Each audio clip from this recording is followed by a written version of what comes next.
A multi-vector API attack is really an orchestrated attack that includes several phases, multiple techniques, and invasion tactics. From the attacker's standpoint, the goal here is to be low and slow, all while evading security detection. And while these attack vectors aren't actually new, the combination and the automation is. These attacks are targeting multiple layers of an organization's network and their applications.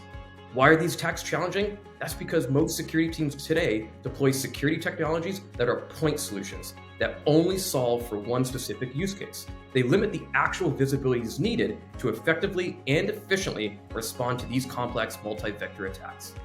ThreatX partnered with a global media organization that creates video games, and while this organization was about to launch its new product, an attacker initially leveraged a botnet, and this botnet identified the new video game in its staging area. While probing around, the attacker then used this botnet to exploit the product going undetected, ultimately identifying vulnerabilities within its APIs. Months later, when the game was released, the attacker came back again, deploying a large account takeover attack.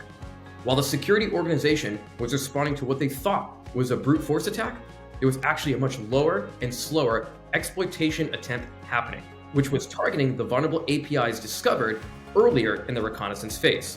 These attackers were being sophisticated by rotating their tactics and techniques, trying to obscure the fact that the real goal here was to identify and then exploit the vulnerable APIs. To combat these types of multi-vector attacks, security teams must first start with a focus on the attackers themselves. The key is the ability to do IP interrogation and IP fingerprinting, combining that data with the actual identification of repeated, suspicious, and malicious behaviors. This allows security teams to build the risk profile that tracks the attacker's behavior over time, therefore identifying the anomalies within your environment, ultimately allowing you to have enough information to be able to decide what to do, such as taking action like blocking the attacker in real time. It's important that you have the full context, not just the data from the web application firewall, a DDoS solution, or a bot solution. It's really about combining all of these solutions into one single platform that can correlate that data over time, that can identify the real risk to your organization.